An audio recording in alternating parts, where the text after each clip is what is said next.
Olá, estamos aqui para a apresentação do programa Direito da TV, uma iniciativa da TV Unisul em parceria com o curso de Direito. Meu nome é Lester Camargo e sou professor e coordenador do curso de Direito da Unisul no campus de Tubarão. O programa também é apresentado pelos professores advogados Maurício Zanotelli e Fábio Holthausen. O programa Direito na TV tem como objetivo discutir temas jurídicos relevantes e de interesse da sociedade, fazendo com que a comunidade conheça melhor o funcionamento da justiça, de forma a permitir o real exercício da sua cidadania. Nesse sentido, colocamos à disposição de você, telespectador, um e-mail da produção para que sejam encaminhadas as dúvidas, sugestões e as opiniões acerca dos temas aqui discutidos.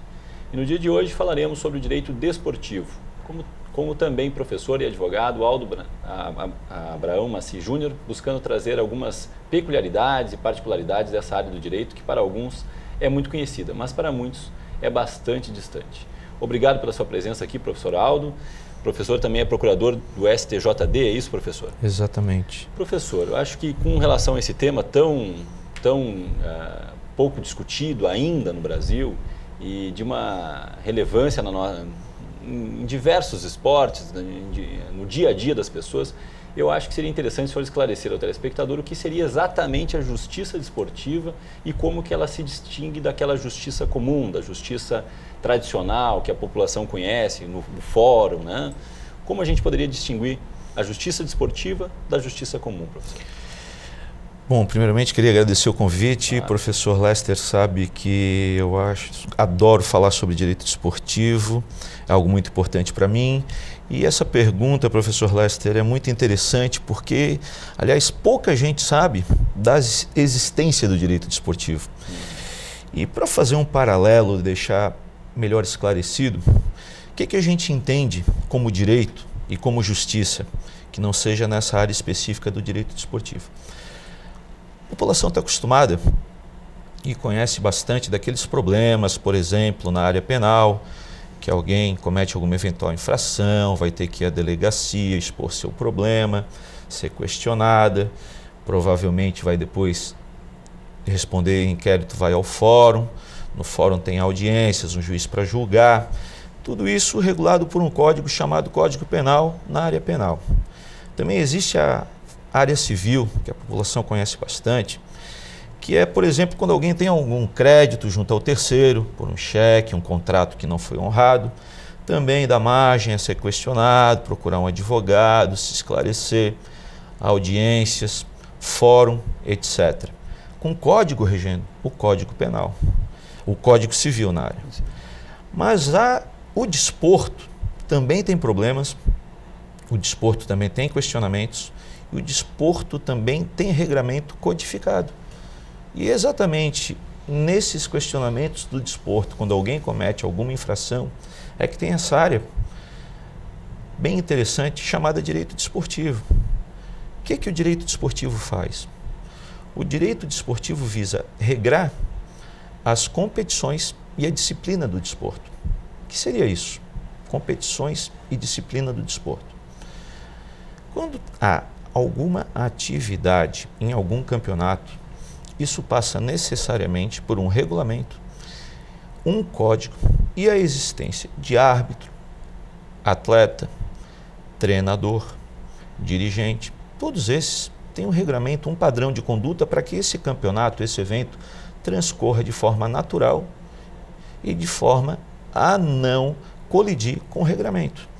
Como é que pode acontecer um desrespeito numa competição desportiva? Um atleta não pode, dentro da sua atividade, vou usar como exemplo o futebol, entrar numa disputa de bola de uma maneira muito agressiva, muito violenta.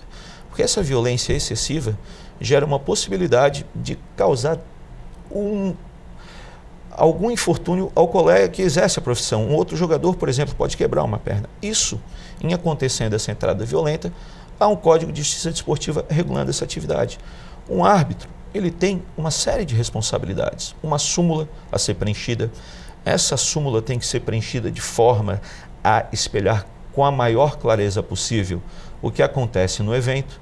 E o árbitro preenchendo essa súmula com alguma falta de zelo, ele pode eventualmente ser enquadrado pela codificação.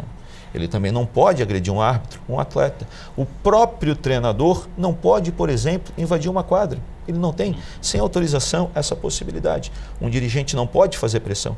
Então, a justiça desportiva é essa área que trata da disciplina e da moralidade do desporto, existindo regramento e código específico para tratar do assunto. Perfeito. Um assunto interessantíssimo, principalmente levando em consideração as Olimpíadas que se aproximam, né, e a Copa do Mundo, né? Então, assunto por demais importante. Professor, realmente interessante a sua explicação e creio que não era do conhecimento de muitos dos nossos telespectadores. Mas gostaria de saber de que forma o senhor teve contato com a justiça desportiva. Quer dizer, o senhor é professor de Direito do Trabalho, é isso, professor? Exatamente. Né? Advogado, Florianópolis. E aí, como que teve esse primeiro contato que lhe chamou a atenção, que fez gostar dessa área tão pouco conhecida ainda?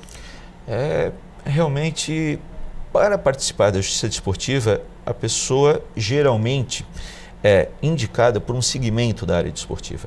Ou seja, árbitros têm competência para indicar alguém para compor tribunal, atletas têm competência para indicar alguém para compor tribunal, dirigentes e as próprias federações, inclusive a OAB. Eu fui convocado pela OAB para integrar a comissão disciplinar que representa o primeiro grau da justiça desportiva, junto à Federação Catarinense de Futebol de Salão. Isso na Não precisa dizer muito tempo, né? Faz bastante tempo. Tá ótimo. E a partir daí comecei a atuar de forma mais intensa. É um assunto vasto, interessante e realmente muito estimulante. E depois da Federação Catarinense de Futebol de Salão, passei a atuar junto à Federação Catarinense de Futebol.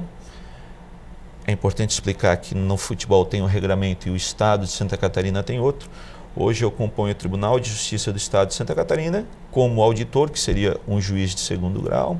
E, junto ao futebol, eu sou procurador junto ao STJD, ou seja, quem oferece denúncias quando algum atleta, algum dirigente, algum árbitro comete alguma irregularidade. Ao analisar a súmula e constatar essa irregularidade, nós ofertamos denúncia e aí os julgadores vão analisar e eventualmente enquadrar algum apenamento no caso específico. Perfeito. Então, o treinador que foi lá dar uma instrução durante o jogo, um pouquinho mais acalorada, vamos bater, né? E não disse que era para bater na bola e não no jogador, isso pode gerar então uma denúncia e aí as consequências então legais. Exatamente. Professor, terminamos aqui nosso primeiro bloco e aí em seguida voltamos com esse assunto. Lhe agradeço aqui mais uma vez pela presença. Obrigado.